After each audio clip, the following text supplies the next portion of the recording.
I'm ducked off where the loudest legal. Right next door to Cali where the work a lot cheaper. Take you back in the trap in the 86 Regal. With a pocket full of stones booming like it was legal. Man, that hit so hard. How you doing, Suave? Doing all right, man. How about you, brother? Oh, man, I'm doing great, man. And thank every one of you for jumping in and participating in episode 4 of the Man Cave season 3, baby. And anything you happen to hear or see here in the Man Cave? Oh, it's going to stay right here in this Man Cave. Don't forget that. Yeah, right, man. Hey, I'm one of your hosts, SPG. And I'm the boy, Suave. Hey, and today, man, we invite you to join the discussion on The Last of Us. The new HBO series is based on a video game that came out in 2013, and then a sequel to that game come out in 2020. That was The Last of Us and The Last of Us 2. Suave, I know you used to play PlayStation, man. Did you ever check these games out? I did not, man, because I'm not. They didn't make it co-op, so I'm all about. I love the whole apocalyptic zombie type monsters things, but I gotta have that co-op play. I'm not a solo gamer, you know what I'm saying? I gotta have that co-op play. Absolutely, man. If they did that, oh yeah, I'd have been in there. Man, I've been checking out, I know you're into zombie games, man, and I've been checking out Dying Light 2, and that co-op's pretty fire, bro. I know, man. I've been watching you and Ray play, man. I've been watching you and Ray play, and I love that game. They got to come down on that price, though. Yes. So look, zombie apocalypse thing, got to be co-op, and you got to come down on that price. Because games are just ridiculous on console now, man. $70 for a game? Nah. Yeah, man. Nope. It better be a real good game. Real good. Like, I've been waiting for this game. Right. But no, that's not one of those games. Right. But so The Last of Us come out in 2013, and it blew people's minds, man. Sony knocked it out of the park. Everybody loved that game. It had interesting characters, and they made a sequel. And it was a classic game. Yeah, man. A lot of controversy around the sequel, but it was a classic game. Lots of people loved it. They made a ton of money, and now they got what's his name, Pedro Pascal to do the actual HBO show, The Mandalorian. Yeah, man. And the first thing I could say about this show is the budget has got to be huge, man, because the visuals are on point. I think comparatively speaking, I think the visuals in the HBO The Last of Us are 10 times better than like The Walking Dead or even some zombie movies. Oh yeah. Because if you want to go show for show, let's just use Walking Dead. Now I love Walking Dead. We both do, But if you want to go show for show, compare Walking Dead to Last of Us based on just the graphics and the whole surrounding area and everything. Last of Us has stepped it up, man. It looks so real. Not saying that The Walking Dead doesn't. It just The Walking Dead looks more like it's outdated. You know what I'm saying? Compared to The Last of Us TV show. For sure, man. I think the writing's on point. I think the whole production, man, has been just knocked it out of the park. Like when you think of a post-apocalyptic world, man, you want to feel the intensity, the grit, the dirt, the destruction, and I really think they pay all that off, man. Oh yeah, man. I mean, they're giving you the whole nine. You know what I'm saying? They're giving you everything that you could possibly think of, and not only that, this starts off like first episode. We had discussion about this, leaving off on Bill and Hank. Not Hank and Bill. Yeah. Frank and Bill. Yeah. Frank and Bill. So we left off on that. Now, even from that point, you understand that this is 15 or 20 years after the apocalypse, after this whole occurrence. It may even be 10 years. Yeah. You get to see how kids, through Ellie, you see how kids raised up in this environment, how they're like, life is not together. You know what I'm saying?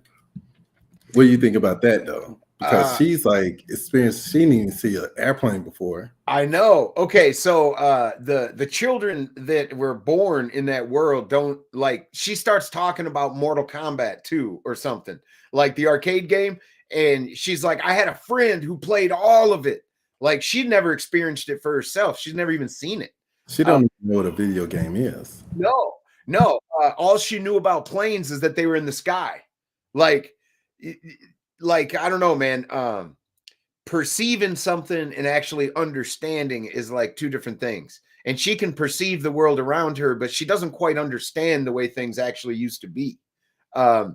And I think that's gonna become important later, because kind of the dichotomy of the show is it's about love and vengeance or violence and how they interact. Because you can love somebody so much, you'll do some horrible shit to protect them. And you know, and revenge is cyclical, you know, like they always say, if you want to go dig a grave for your enemy, dig one for you. Dig one for you. That's right. You know, I mean, and people change in this universe. They start out this society, how people are in the world we live in now, and then all of a sudden, you see people are doing things that they would never normally do. right. You know, and then even after that, years later, they start to feel like, man, we could have did that a different way. But it's like kind of too late. You got to live with that, like murdering innocent people and taking their goods. You got to live with that when you finally feel like, oh man, I should have did that differently. A lot of stuff I didn't have to do, but I did it anyway. You know what I'm saying? And you can't even use the excuse that, oh, it was for survival. Right. Well, know? I mean, take Bill for an example. That dude was in his bait. Like when you're first introduced to Bill, you start thinking that this dude's crazy. You know what I mean? I mean, he's in a basement. He's stockpiling ammo and weapons and stuff. And but he was smart. He was sly as a fox. He knew they were hauling all those people to slaughter, or it wasn't going to be good. Let me tell you what I liked about Bill and his character. I like the fact that he didn't go out trying to do harm to people. He only defended himself when he needed to. True. So Bill, that's one thing I love about Bill. He never did anything as far as harming another person, a human being, unless they was trying to invade and harm him. And even then, he was just defending until they got too close. And then now the big guns come out and you reached the point of explosions and flamethrowers, until he got something he wasn't willing to lose, and then he was lighting people on fire, and Daddy was taking care of business outside. Oh, he definitely stepped it up, because at first he was like, I'm just setting traps, you know, I'll shape the holes and then I'll let you go. And then it got extreme when he got a companion. He's like, nah, we're gonna beef up this security a little bit. No one's coming up here and taking my happiness. That's right, man. That's right. Frank and Bill were some great characters, man. I wish Bill would have stuck around a little longer. We could have followed him a little bit more, because he was an interesting character, man, for sure. I think they did it just right. They did it just right, sure, man. Because I feel like it'd have been a little bit too much and overpowering the main characers if he'd have stayed on. That's true. He would have felt like a main character. Yeah, he would have been the main character then. So it's good that they did that episode, and he had a full episode. Oh, you got to know this man. You didn't even see the main characters until like bits and pieces of one main character, not even the other one. Yeah, you know. Yep, so I mentioned that. I think they did good. I mentioned that the last time that they let that episode breathe. They gave us full backstories for two characters that didn't matter going forward. I thought it was amazing they did that for us. But moving past that, what did you think of the town they ended up rolling into with their truck? Because they leave in Bill's truck, and they get quite a bit of ways. But that was like a bad decision that they didn't even know that was coming, man. All their supplies that they had just went down the drain. You might as well had threw it over a river, because everything they had was gone. All they had was what they started with at the beginning before they got the Bill house. And look at how quick the violence set in. they're driving down the road, and he's like, come on with the map, where are we going? We need to get out of the city, we need to get on the highway. And she's like, Because I don't he yeah, know yeah, what's coming. exactly. And she's like, I don't know, this is my first day in a truck, asshole. Like, I don't know, Bro, she didn't even know what a map was. exactly. Like, she was looking at that map like, I don't even know what this is. Like, I don't even know what these lines are or nothing. Like I said, perceiving it and understanding it, two different things. She know it's a map, she can't read it, so anyway, they're driving, and immediately dude comes out, and he's like, oh, help me, help. And she's like, are you gonna stop? He's like, oh, hell no. He floors it past that dude, and immediately they start getting under fire, and they crash. No, immediately that guy that was sick gets so healthy. Oh, yeah. He got out the way, didn't he? Real quick. Yeah. He was limping till the truck come at him. But yeah, so they smash into like a laundromat, and an interesting scene happens. Joel, Pedro Pascal, he's taking care of business. He's taking out this fool, taking out that fool. But like he says in an episode later, he says, I'm half deaf in one fucking ear, and I'm old and slow. That kid snuck up on me, like a 14 or I don't know, maybe 18-year-old sneaks up on. He looked about 17, 18 years old. Yeah, so he sneaks up on Joel, and he gets the better of him. Like, it looked like Joel was gonna die there, but Ellie, she shoots this guy, and immediately the violence and everything shifts. That's what I love about this show, man. Like, she pulled out the pistol, she shot him in the spine. This dude rolls over and starts screaming, oh, we're done. We're not fighting no more. I can't feel my legs. I can't feel them. Like, immediately, man, it goes from violence to almost a sort of compassion. He didn't want to fight no more. Exactly. Yeah. The fight was over. How is he going to die was all that was left. And he knew it. Like, and he's looking at Joel. It's okay. We're friends now. We're like, good. We're good. We're good. Joel looked at him like, nah, brother. Yeah. Ellie, go in this room. Yeah. Close your ears, because it's about to go down. And they don't show what he did to him, but it couldn't have been anything good. No. He didn't brutalize him. He didn't make it painful, but he did end his life. And then later on. Oh yeah, you do find out, because when they found out the body, he had a stab wound in his heart. Yep. With the knife. Yeah. Yep. So he put him down. And anyway, this group of people who basically was on the attack right away, they attacked Joel first, but they were looking for somebody. And they didn't know at the time when they entered into the city who controlled it, what was happening behind the walls or whatever. So they're on the run in this city, and come to find out a whole bunch of bullshit went down. Dude, you get new beast, zombie, whatever you want to call them. You get introduced prior to that episode. You get introduced to a new type of monster, which is like, they call them clickers. They're bats. They see. They're blind, but sound ticks them out. They can see very good dealing with sound. Their mandibles click together and cause sound waves to go out, and they're kind of like bat with the echo and shit. And that's how they can see in the room.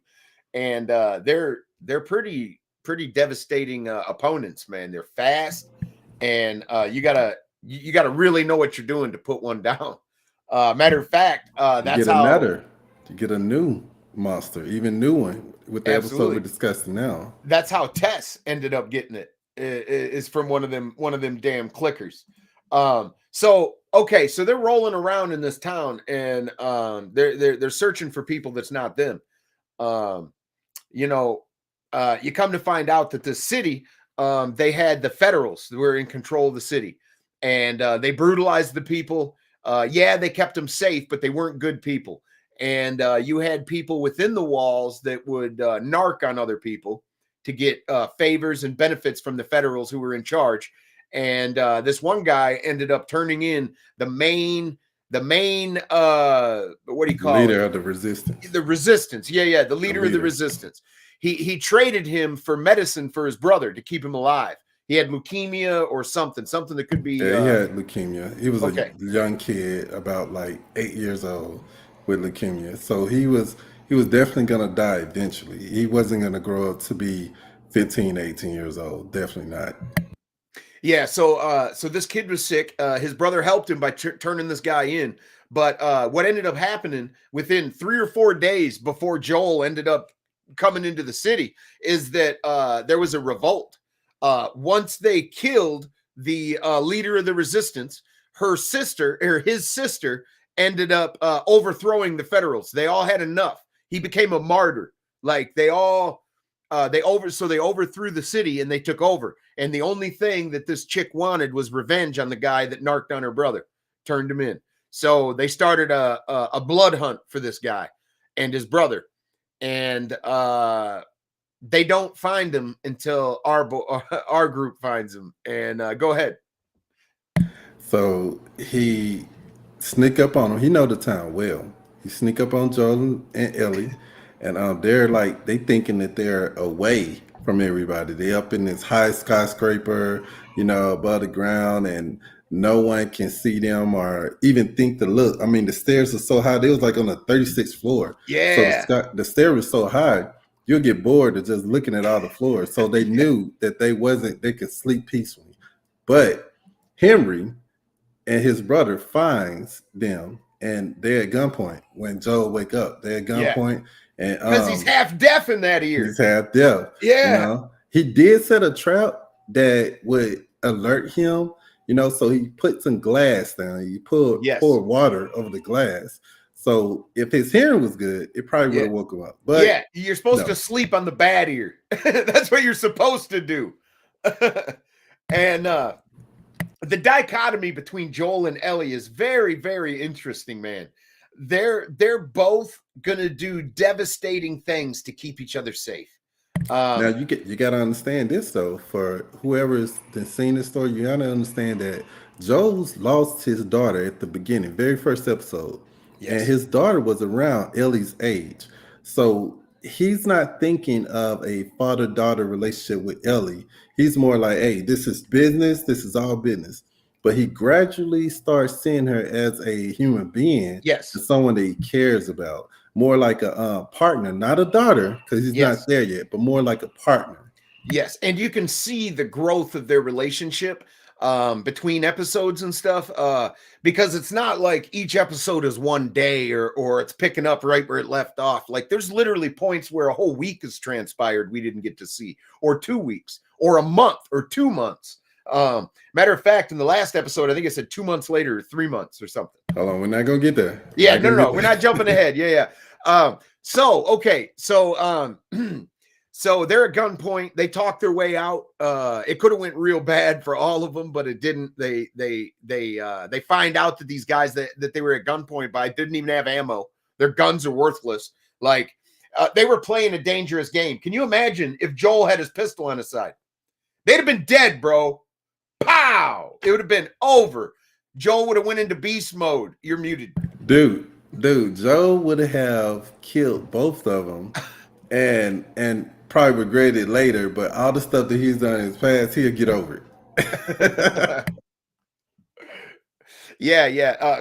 Absolutely, Jeff. He says, I like that they added the detail of Joel being almost deaf in one ear from gunfire. Absolutely, man. That's the kind of stuff that would, that's the stuff that I really appreciate. Like, Joel lost his own daughter and he froze up. He's having a problem with, not knowing when to act. Should I act? And he ends up doing nothing. PTSD. Yes. Yeah, PTSD. Exactly. And so when he was put in that position again, when Ellie was about to be turned in for being, for being infected, he snaps. Boy, he responded in the worst way. And that man had an assault rifle on him. He did. He was dead to rights. He just waited. And he didn't care anything about his life then. Nope. He took that man down so fast, he didn't even see it coming. He did. And killed him. Let me add that in. And killed him. Yes, but the writing is so good, he picked up the rifle. He rifled through his pockets to make sure what he had. This is the kind of stuff that The Walking Dead missed all the time. Like, they would kill somebody and just leave their gear laying there. It's the apocalypse, man. That's worth more than water and gold. What are you doing? Pick that up, man. It's a currency. Pick it up. But anyway, definitely worth more than money since they're not using it. They're not anymore. Using it. That's right. You know what I wanted to see though? Yeah. I wanted to see a guy holding a briefcase of $1 million in his hand in The Walking Dead and like holding it dear, like, hey, we're gonna go back to the old world and having that hope. You know what I'm saying? Having that hope. I wanted to see that, but they never gave me that. They never Yeah. gave it to me. Right on, man. Well, you see their relationship grow and stuff. But they run into that guy and his little brother, and they both agree that we're going to get each other out of the city. So they all start working together to make their way out of the city. And he tells them we're going to have to go into the underground, and they do. But when they pop up out the other side, they got people waiting for them already. Uh, anyway, the cavalry rolls in to come get the snitch and his little brother and Joel and Ellie, and it doesn't go good for them, does it, Suave? Man, they walk into a horde of clickers. They wasn't even the normal the apocalypse things. They were all clickers except this one.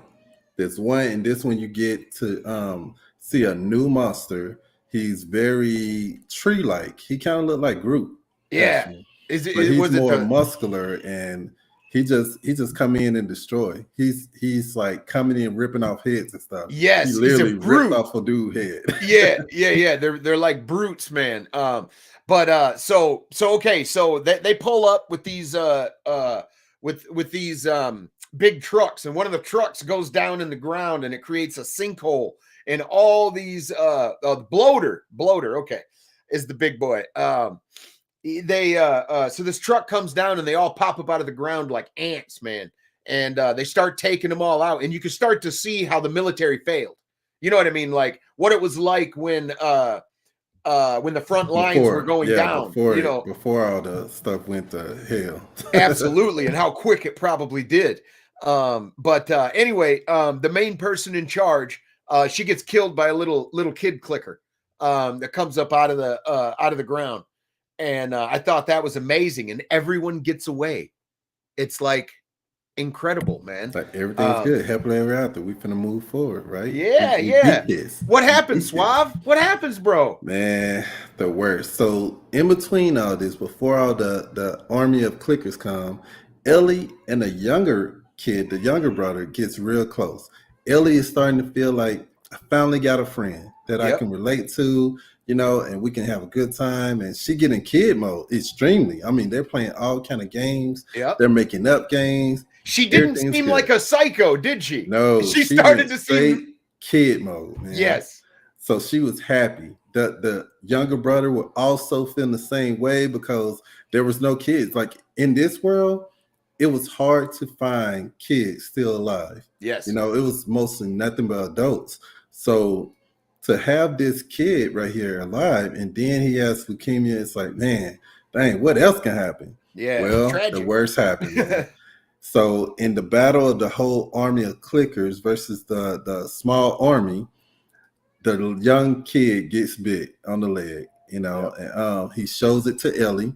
Oh, on top of that, man, he's also deaf. Yep. So he had it was like a triple threat, man. So out of I gotta say, his brother did a good job of keeping him alive. I'll tell you that. Oh yeah, man. And I don't not let him starve or anything. I don't like snitches, man, and I wouldn't be turning people in, but I tell you, I'd have to think about it real damn hard if my little brother was dying.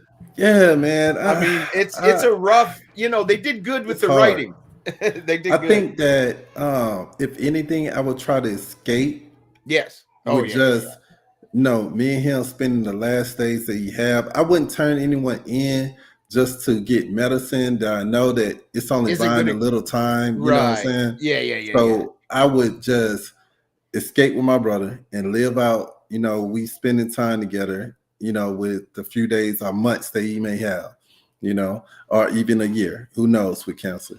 But so he gets bit. He tells Ellie reveals to him that she is immune. Yeah. She is immune and she's the cure, and she's gonna try to help him. So Ellie, being the little kid that has no doctor degree or anything, she do the most whatever she can think of. She think of this tactic that maybe this will help him. You know what I'm saying? Yep. She give him hope. Like, don't worry, it's okay. She cut her hand. She put her blood on the wound.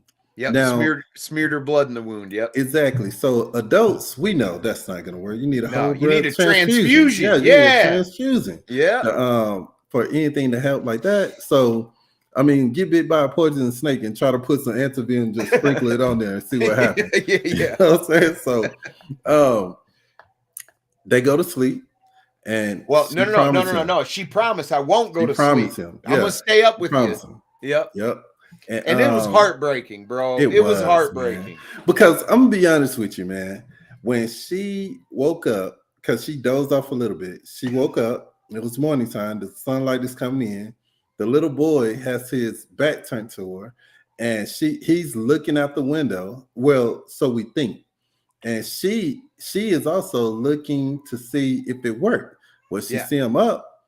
Yeah, he's sitting up. He seemed okay. Yeah. Until he turns rabid. Yeah. Remember, he's deaf before he turned because he probably didn't even hear her walking up on him. Okay, so I'm gonna go ahead and finish the description, and then we're gonna jump over to yours, man, because I know we're running in. So all right, so Ellie and this just freshly turned boy are struggling, and they go smashing through the door and land on the floor.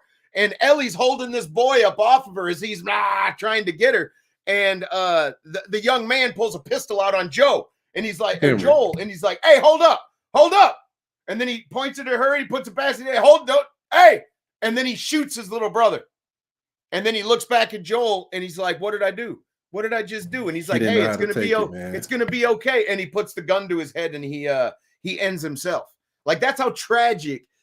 Like, this story is not going to leave you not in tears. Every episode has made Sierra cry almost ever since the first Bill and Frank episode. Dude, man, from the beginning, because I really thought that Joel's daughter was going to live. I thought that everything was going to be okay.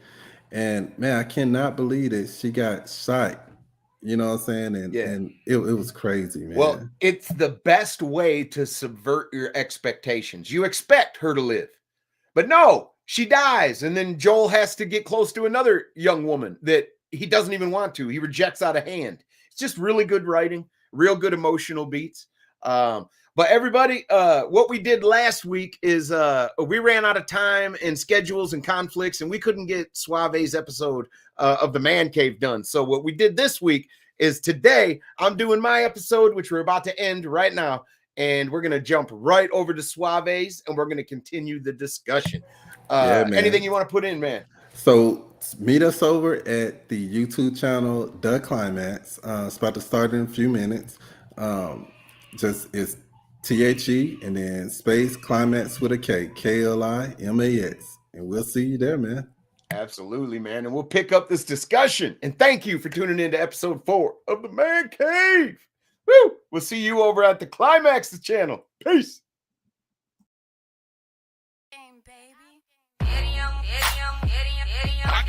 I go hard in the paint. I go hard in the paint. I'm ducked off where the loudest leader. Right next door to Cali where the work a lot cheaper. Take you back in the trap in the 86 Regal with a pocket.